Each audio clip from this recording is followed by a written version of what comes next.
Hello students, welcome back. कैसे हैं आप सभी। तो फ्रेंड्स, हम लोग कर रहे हैं क्लास 10th की हिस्ट्री चैप्टर नंबर 2। आज के प्रेजेंट बुक्स के हिसाब से इट इज चैप्टर नंबर 2। ये पहले था चैप्टर नंबर 3, अब लेकिन chapter number 2 nationalism in India. और अभी तक के हम लेक्चर्स में कवर कर चुके हैं कि किस तरीके से साइमन कमीशन के फेल होने के बाद दिसंबर 1929 में लाहौर सेशन में पंडित जवाहरलाल नेहरू की अध्यक्षता में कंप्लीट इंडिपेंडेंस की घोषणा की गई, यानी पूर्ण स्वराज की मांग रखी गई। तो फ्रेंड्स, यहां तक हम कवर कर चुके थे कि दिसंबर 1929 में लाहौर में एक सेशन हुआ कांग्रेस का, इंडियन नेशनल कांग्रेस का एक सेशन हुआ, जिसके प्रेसिडेंट पंडित जवाहरलाल नेहरू बनाए गए। जवाहरलाल नेहरू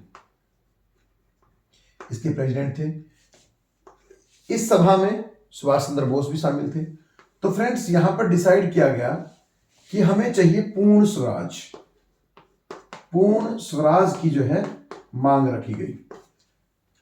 देखिए, आपको याद होगा, आपने जरूर पढ़ा होगा, लास्ट वीडियो में सुना होगा कि लॉर्ड इरविन ने 1928 में डोमिनियन स्टेटस किया जो है ऑफर किया था इंडियन नेशनल कांग्रेस को। लेकिन अब हमारे लीडर्स ने डोमिनियन स्टेटस को नहीं एक्सेप्ट किया और पंडित जवाहरलाल नेहरू ने पूर्ण स्वराज के लिए जो है घोषणा कर दी। और ये डिसाइड किया गया, इसी सभा में ये भी डिसाइड किया गया कि हम हर साल 26 जनवरी को इंडिपेंडेंस डे जो है वो सेलिब्रेट किया करेंगे। तो फ्रेंड्स, क्या हुआ, दिसंबर के बाद अगले साल यानी 1929 के बाद अब 1930 में 26 जनवरी को इंडिपेंडेंस डे सेलिब्रेट किया गया रावी नदी के तट पर। ठीक है। अब इसी सेलिब्रेशन के दौरान यह डिसाइड किया गया इंडियन नेशनल कांग्रेस में कि अब हम लोग अपनी कुछ शर्तें लॉर्ड इरविन के सामने रखें। तो उस जमाने में महात्मा गांधी का एक न्यूज़पेपर प्रकाशित होता था जिसका नाम था यंग इंडिया। तो ये जो यंग इंडिया करके एक न्यूज़पेपर जो है महात्मा गांधी निकाला करते थे, इसके जरिए लॉर्ड इरविन के सामने 11 शर्तें जो है, 11 सूत्रीय प्लान जो है वो महात्मा गांधी ने लॉर्ड इरविन के सामने रख दिया, जिसमें यह लिखा गया कि अगर हमारी इन 11 शर्तों को नहीं माना गया तो फिर हम एक देशव्यापी national level civil disobedience movement शुरू कर देंगे। तो लॉर्ड इरविन ने इनकी इन 11 शर्तों को, 11 डिमांड्स को एक्सेप्ट नहीं किया। जब 31 जनवरी 1930 को जब ये 11 डिमांड भेजी गई और उसको एक्सेप्ट नहीं किया गया, तो फिर गांधी जी ने अब डिसाइड किया कि अब हम लोग सिविल डिसोबीडियंस मूवमेंट जो है चालू करेंगे। तो फ्रेंड्स, इसकी शुरुआत कैसे की जाए? तो इस आंदोलन की शुरुआत करने के लिए सभी लोगों का सहयोग जरूरी था। तो ऐसा कोई एक साधन, कोई ऐसा एक सिंबल जो है महात्मा गांधी चाहते थे कि जिससे हम इस मूवमेंट को शुरू करें तो एक देशव्यापी मूवमेंट बन जाए। इसमें वो गरीबों को भी इंक्लूड करना चाहते थे, अमीरों को भी इंक्लूड करना चाहते थे, हिंदुओं को, सिखों को, मुसलमानों को, सबको एक साथ मिलाना चाहते थे। तो फिर डिसाइड किया गया कि नमक जो है वो सबके लिए कॉमन थिंग है, जो सबको जोड़ती है और सबके जरूरत की चीज भी है, अमीर के लिए भी और गरीब के लिए भी, और सभी धर्मों के लोग नमक खाते हैं। तो नमक को एक सिंबल के रूप में नमक कानून को तोड़ने का निर्णय लिया गया। तो इस तरह से महात्मा गांधी ने सबसे पहले निर्णय लिया कि हम लोग जो अपना सिविल डिसोबीडियंस मूवमेंट शुरू करेंगे वो डांडी मार्च से शुरू करेंगे। नमक कानून को तोड़ा जाएगा सबसे पहले। तो देखिए फ्रेंड, इसके लिए नमक कानून को तोड़ने के लिए गांधी जी ने एक डांडी मार्च किया। ये डांडी मार्च क्या है? गुजरात में महात्मा गांधी का जो आश्रम है, साबरमती आश्रम, साबरमती आश्रम गुजरात में है। यहां से महात्मा गांधी ने एक पद यात्रा स्टार्ट की, यानी कि एक मार्च स्टार्ट किया, पैदल मार्च स्टार्ट किया। तो साबरमती से डांडी, गुजरात में एक जगह समुद्र के किनारे, समुद्री तट रेखा सीमा पर जो है समुद्र के किनारे एक क्षेत्र है जिसका नाम डांडी, कोस्टल रीजन है।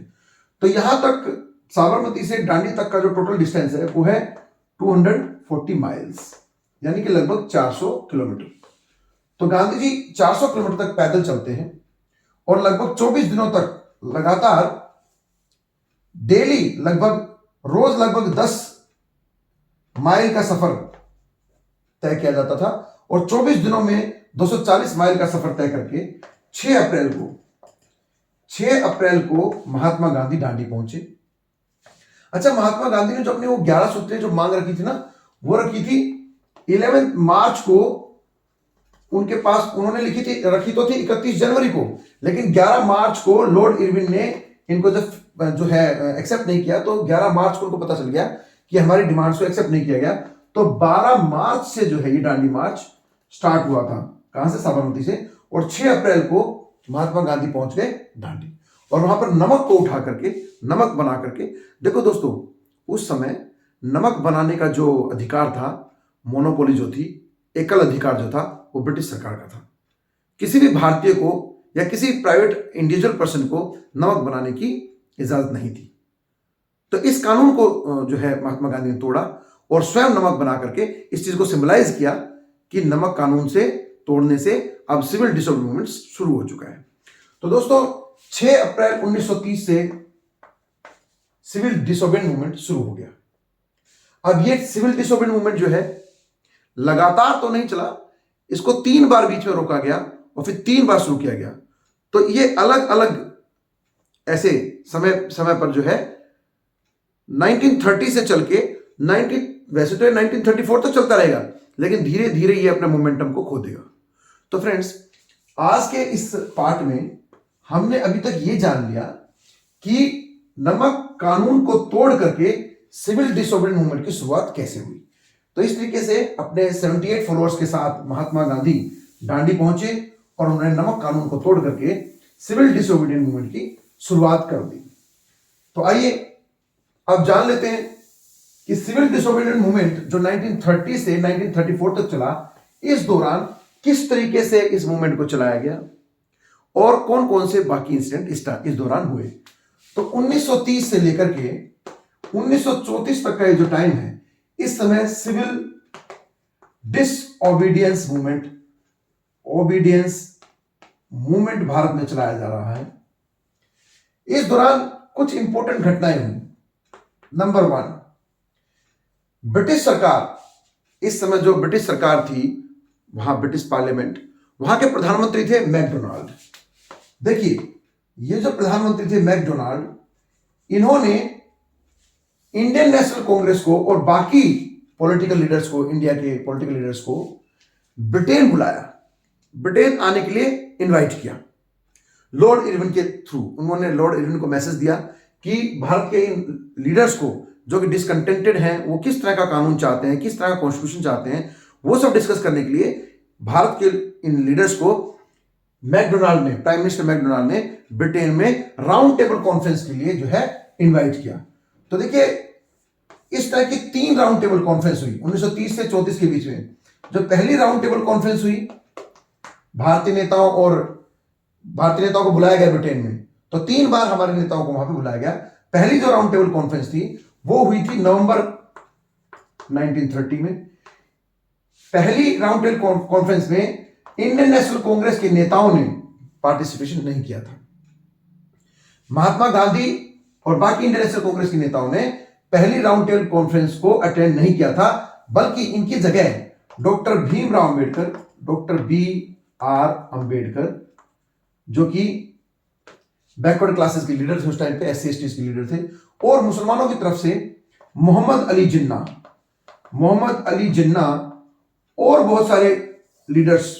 लेकिन इंडियन नेशनल कांग्रेस ने इस पहली मीटिंग को अटेंड नहीं किया। महात्मा गांधी और बाकी नेताओं ने, जो इंडियन नेशनल कांग्रेस के लीडर्स थे, उन्होंने फर्स्ट राउंड टेबल कॉन्फ्रेंस में के इनविटेशन पर वो वहां ब्रिटेन में नहीं गए। तो चूंकि इंडियन नेशनल कांग्रेस भारत की सबसे बड़ी पार्टी थी और ये वहां नहीं पहुंचे, तो पहली राउंड टेबल कॉन्फ्रेंस फेल हो गई।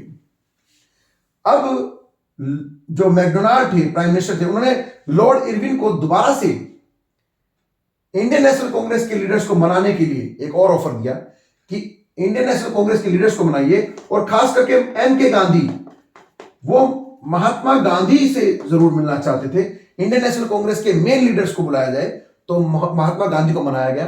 तो फ्रेंड, दूसरी जो राउंड टेबल कॉन्फ्रेंस हुई वो हो गई अब 1931 में, जो कि सितंबर 1931 में सेकंड राउंड टेबल कॉन्फ्रेंस हुई, सेकंड आरटीसी बोलते हैं इसको, जिसमें महात्मा गांधी, डॉक्टर भीमराव अंबेडकर और मोहम्मद अली जिन्ना, ये तो तीनों मीटिंग में जाएंगे, लेकिन महात्मा गांधी सिर्फ सेकंड राउंड टेबल कॉन्फ्रेंस में जाएंगे, ये तीसरी में भी नहीं जाएंगे, पहली में भी नहीं गए, तीसरी में भी नहीं जाएंगे। तो इंडियन नेशनल कांग्रेस ने फर्स्ट और थर्ड राउंड टेबल कॉन्फ्रेंस को अटेंड नहीं किया, लेकिन डॉक्टर भीमराव अंबेडकर और मोहम्मद अली जिन्ना ये तीनों राउंड टेबल कॉन्फ्रेंस को अटेंड करेंगे। सेकंड राउंड टेबल कॉन्फ्रेंस में गांधी जी को मनाने के लिए लॉर्ड इरविन और गांधी के बीच में एक समझौता हुआ। सिविल डिसोबीडियंस मूवमेंट जो भारत में चलाया जा रहा था, इस दौरान 60,000 से भी ज्यादा नेताओं को ब्रिटिश सरकार ने गिरफ्तार करके जेल में डाल दिया गया था। गांधी जी को भी अरेस्ट करके जेल में डाल दिया था। तो ऐसे हालात में जब बहुत बड़े बड़े लीडर्स को, इन्फ्लुएंशियल लीडर्स को जेल में डाल दिया गया, तो फिर महात्मा गांधी को लॉर्ड इरविन के साथ मीटिंग करनी पड़ी। और किस मीटिंग में डिसाइड हुआ, जिसे बोलते हैं हम लोग गांधी इरविन एक्ट। इसको हम बोलते हैं गांधी इरविन एक्ट, जो कि कब हुआ? ये गांधी इरविन एक्ट जो है 5 मार्च 1931 को, फर्स्ट राउंड टेबल कॉन्फ्रेंस के फेल होने के बाद 5 मार्च 1931 को महात्मा गांधी और इरविन के बीच में एक समझौता हुआ, जिसमें 2 मेन चीजें डिसाइड की गई।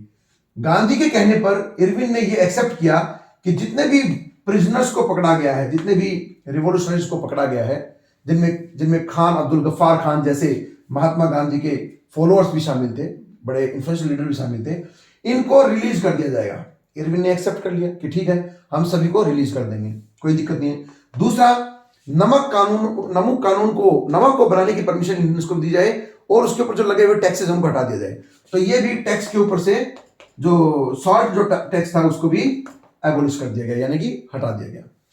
तीसरा जो है, अब इरविन ने गांधी जी को भी फिर एक शर्त के लिए बाउंड किया, वो ये कि आपको राउंड टेबल कॉन्फ्रेंस अटेंड करने के लिए ब्रिटेन जाना होगा। तो गांधी जी भी एग्री हो गए। तो इसे कहते हैं गांधी इरविन पैक्ट। ये कब हुआ? 5 मार्च 1931, जिसमें महात्मा गांधी ने ब्रिटेन जाना स्वीकार किया और इन्होंने इतने सारे प्रिजनर्स को और सॉल्ट टैक्स को छोड़ने का निर्णय लिया। तो गांधी इरविन पैक्ट हो गया। और गांधी इरविन पैक्ट होने के बाद में सितंबर में सेकंड राउंड टेबल कॉन्फ्रेंस में महात्मा गांधी ब्रिटेन चले गए। लेकिन फ्रेंड्स, महात्मा गांधी के द्वारा सुझाए हुए रिफॉर्मेशंस को मैकडोनाल्ड ने या वहां के पार्लियामेंट ने एक्सेप्ट नहीं किया। तो सेकंड राउंड टेबल कॉन्फ्रेंस ही फेल हो गई। महात्मा गांधी वापस इंडिया आ गए, सितंबर में ही वापस आ गए। आते ही दोबारा उन्होंने फिर जो है सिविल डिसोबीडियंस मूवमेंट को चला दिया। तो इस तरीके से 6 अप्रैल के बाद जब सिविल डिसोबीडियंस मूवमेंट को चलाया गया और फिर पहली राउंड टेबल कॉन्फ्रेंस हुई, तो उस समय भारत में भी कुछ समय के लिए सिविल डिसोबीडियंस मूवमेंट को हल्का कर दिया गया था। लेकिन जब पहली राउंड टेबल कॉन्फ्रेंस तो फेल हो गई थी, तो फिर सिविल डिसोबीडियंस मूवमेंट को थोड़ा फास्ट कर दिया गया, सभी लीडर्स को पकड़ लिया गया। फिर गांधी इरविन पैक्ट के टाइम पर नेताओं को छोड़ दिया गया और राउंड टेबल कॉन्फ्रेंस में जाने का गांधी जी ने स्वीकार किया। अब ये भी फेल हो गई। इसके फेल होने के बाद फिर से सिविल डिसोबीडियंस मूवमेंट को चला दिया महात्मा गांधी ने। अब दोबारा से फिर वही सप्रेसिव नीतियां हुई, नेताओं को गिरफ्तार किया गया, लाठीचार्ज किए गए, इस तरह से सप्रेसिव मेजर उठाए गए। तो अब क्या हुआ? अब एक थर्ड राउंड टेबल कॉन्फ्रेंस और ऑर्गेनाइज की गई। ये की गई नवंबर 1932 में। अब इसमें भी इंडियन नेशनल कांग्रेस ने जाने से इनकार कर दिया। अब कोई भी इंडियन नेशनल कांग्रेस का लीडर यहां नहीं गया, लेकिन डॉक्टर भीमराव अंबेडकर और मोहम्मद अली जिन्ना जैसे नेताओं को भेजा गया। ये थर्ड राउंड टेबल कॉन्फ्रेंस जो इंडियन नेशनल कांग्रेस ने अटेंड नहीं की, ये काफी कुछ सक्सेसफुल रही, क्योंकि इसके बाद ब्रिटिश सरकार ने भारत के नेताओं से बातचीत तो नहीं की, लेकिन इनके सुझाए हुए कॉन्स्टिट्यूशनल रिफॉर्म्स को मान लिया और 1935 में इंडियन रेगुलेटिंग एक्ट पास करके बहुत सारे नए कानून बनाए गए, जिसे कि हम कहते हैं मिनी कॉन्स्टिट्यूशन ऑफ इंडिया। तो 1935 में एक नया संविधान बनाया ब्रिटिश पार्लियामेंट ने और 1935 में भारत में उसको लागू कर दिया गया। दोस्तों, हमारा जो कॉन्स्टिट्यूशन है उसमें 60-70% से भी ज्यादा जो नियम कायदे कानून जो हमने अडॉप्ट किए हैं वो 1935 के कॉन्स्टिट्यूशन से ही लिए गए हैं। तो इस तरीके से सिविल डिसोबीडियंस मूवमेंट तो चलता रहा। वहां से ब्रिटिश गवर्नमेंट भी प्रयास कर रही थी किसी तरीके से इंडियन लोगों को सेटिस्फाई करने के लिए, क्योंकि ब्रिटिशर्स कभी नहीं चाहते थे कि इंडिया उनके लिए एक बहुत ही बड़ी मार्केट था और यहाँ से बहुत सारे रिसोर्सेज उनको मिलते थे। वो किसी भी तरीके से लोगों को पैसिफाई करना चाहते थे, शांत करना चाहते थे। इस 1931-30 से 1934 के टाइम पर एक तो गांधी इरविन पैक्ट बहुत इंपॉर्टेंट इंसिडेंट हुआ, 3 राउंड टेबल कॉन्फ्रेंस हुई, गांधी इरविन पैक्ट हुआ, सिविल डिसऑर्डर मूवमेंट चला। अब इसी दौरान एक और इंपॉर्टेंट घटना हुई, वो ये कि सेकेंड राउंड टेबल कॉन्फ्रेंस में जब महात्मा गांधी खाली हाथ भारत लौटे, उस समय डॉक्टर भीमराव अंबेडकर भी उनके साथ गए थे और मोहम्मद अली जिन्ना भी उनके साथ गए थे, मैंने आपको बताया। तो अब डिवाइड एंड रूल की पॉलिसी के तहत लॉर्ड इरविन ने क्या किया कि जो भारत में SC ST थे, जो पिछड़ी जाति के लोग थे, बैकवर्ड क्लासेस जो लोग थे, और इन बैकवर्ड क्लासेस लोगों का हेड कौन था इस टाइम पे? Doctor BR Ambedkar. Doctor BR Ambedkar को लॉर्ड इरविन ने बुलाया, उनसे डिस्कशन किया और उनको ऑफर किया कि हम बैकवर्ड क्लासेस जो इंडिया में लोग हैं, जो SC ST जो लोग हैं, पिछड़ी हुई जो जातियां हैं, उनको कॉमनल अवार्ड देंगे। ये कॉमनल अवार्ड क्या होता है? कॉमनल अवार्ड का मतलब अगर तुम इंडियन नेशनल कांग्रेस से अपने आप को डिस्कनेक्ट कर लो और इस तरह के प्रोटेस्ट को बंद कर दो, तो सरकार तुमको रिजर्वेशन देगी, काउंसिल्स के अंदर प्रोविंशियल जो गवर्नमेंट बनेगी उनमें आपको फायदे पहुंचाए जाएंगे, स्पेशल राइट्स दिए जाएंगे। इस तरीके से ये जो ऑफर, कॉमनल अवार्ड का ऑफर लोअर क्लास पीपल को दिया गया, जिनके हेड डॉक्टर भीमराव अंबेडकर थे। ये बात जब महात्मा गांधी को पता चली तो उस समय वो उस समय जेल में थे। सिविल डिसोबीडियंस मूवमेंट के कारण उनको गिरफ्तार करके जेल में डाला हुआ था। महाराष्ट्र में पूना में एक जेल है, यरवदा जेल के अंदर थे महात्मा गांधी। तो जब महात्मा गांधी को पता चला कि ब्रिटिश सरकार इस तरह के प्रयास कर रही है और इस तरीके से तो हमारा मूवमेंट जो है वो कमजोर पड़ जाएगा। मुसलमानों को भी कॉमनल अवार्ड ब्रिटिश सरकार पहले ही दे चुकी थी, और अब अगर ये पूरा एक बहुत बड़ा समाज, SC ST बैकवर्ड क्लास जो बहुत बड़ा समाज था हिंदुओं का, अगर ये भी हमसे ऐसे डिस्कनेक्ट हो जाएगा तो हमारा जो मोमेंटम है वो घट जाएगा और हमारा मूवमेंट जो वो फेल हो जाएगा। तो महात्मा गांधी ने हंगर स्ट्राइक शुरू कर दी। महात्मा गांधी ने जेल के अंदर हंगर स्ट्राइक अंटिल डेथ, इन्होंने घोषणा कर दी महात्मा गांधी ने जेल में ही कि मैं अपनी मृत्यु तक, जब तक मुझे मौत नहीं आती तब तक मैं अन्न जल ग्रहण नहीं करूंगा। तो उन्होंने हंगर स्ट्राइक शुरू कर दी। जब यह बात डॉक्टर भीमराव अंबेडकर को पता चली तो वो मिलने के लिए गए महात्मा गांधी को, और यरवदा जेल में इन्होंने, डॉक्टर भीमराव अंबेडकर ने महात्मा गांधी से एक एग्रीमेंट किया कि हम लोग इस तरह के कॉमनल अवार्ड्स को एक्सेप्ट नहीं करेंगे, आप अपनी हंगर स्ट्राइक को तोड़ दीजिए और हम हिंदू हैं और हिंदू के साथ लड़ेंगे, ये हमारा आपसी मैटर है। महात्मा गांधी ने भी इनको एक प्रॉमिस किया कि जैसे ही हमें स्वायत्ता मिलेगी, स्वतंत्रता मिलेगी, हम SC ST और बैकवर्ड क्लासेस के लिए स्पेशल रिजर्वेशन का प्रावधान अपने कॉन्स्टिट्यूशन में करेंगे। तो देखिए फ्रेंड्स, हमारे संविधान में जो 27% बैकवर्ड क्लासेस को रिजर्वेशन दी जाती है, यह डिसीजन महात्मा गांधी ने फ्रीडम स्ट्रगल के टाइम पर ही ले लिया गया था, क्योंकि उस टाइम पे कंट्री को यूनिफाई करना बहुत जरूरी था और बैकवर्ड क्लासेस का बहुत बड़ा नंबर था। इसको हम अपने मूवमेंट से अगर अलग कर देंगे तो हमारे मूवमेंटम जो था या हमारा जो सिविल डिसोबीडियंस मूवमेंट जो था उस पर काफी गहरा असर हो सकता था और हमारी यूनिटी जो है वो टूट सकती थी, हमारी एकता जो है, अखंडता जो टूट सकती थी। तो इसलिए ये जो यरवदा जेल में महात्मा गांधी और डॉक्टर भीमराव अंबेडकर के बीच में जो एग्रीमेंट हुआ या जो बातचीत हुई, इसे कहते हैं पूना पैक्ट। तो ये पूना पैक्ट हुआ 1932 में। ये 1932 में पूना पैक्ट हुआ गांधी जी और डॉक्टर भीमराव अंबेडकर के बीच में। तो फ्रेंड्स, आपने क्या देखा 1930 से 1934 के बीच में क्या क्या हुआ? एक तो सिविल डिसोबीडियंस मूवमेंट चल रहा है, बार बार उसको रोका गया, बार बार चालू किया गया। दूसरा, गांधी इरविन पैक्ट हुआ 5 मार्च 1931 को। राउंड टेबल कॉन्फ्रेंस, पहले वाली और आखिरी वाली, जिसमें इंडियन नेशनल कांग्रेस ने पार्टिसिपेशन नहीं किया, लेकिन भीमराव अंबेडकर और मोहम्मद अली जिन्ना जैसे नेताओं ने उसको अटेंड किया। सेकंड राउंड टेबल कॉन्फ्रेंस में गांधी जी गए, लेकिन वो खाली हाथ वापस आए। इस तरीके से ये सिविल डिसोबीडियंस मूवमेंट जो है 1930 से 1934 तक कभी घटा कभी बढ़ा, ऐसे ये चलते चलते चलते 1934 आते आते ये अपना मोमेंटम काफी कुछ खो चुका था, क्योंकि बहुत लंबे स्ट्रगल से, बहुत लंबे प्रोटेस्ट से लोग थक गए थे, हार गए थे, लेकिन ब्रिटिश सरकार झुकने को तैयार नहीं थी और ब्रिटिश सरकार का मुकाबला करना इतना आसान नहीं था। दूसरा, अलग अलग जो फैक्शन के लोग थे, सबका पार्टिसिपेशन 100% गांधी जी को नहीं मिल रहा था। और वो क्यों नहीं मिल रहा था? एक तो ये जो SC ST लोग थे ना, जो सनातनी, देखिए इस समय इंटरनेशनल कांग्रेस में जो इन्फ्लुएंशियल लीडर थे वो सारे ऊंची जात के लीडर्स थे। नीची जात के लोगों को इंडियन नेशनल कांग्रेस में स्पेशल सीट्स नहीं दी जाती थी या उनको बैठने का अधिकार नहीं मिलता था, उनको समानता नहीं दी गई थी। तो सिविल डिसोबीडिएंट मूवमेंट के कहीं ना कहीं स्लो डाउन होने का एक मुख्य कारण था कि हमारे देश के पिछड़ी जाति के जो लोग थे वो गांधी जी और इंडियन नेशनल कांग्रेस पर संपूर्ण विश्वास, रिलायबल इसको नहीं समझते थे, विश्वास नहीं करते थे।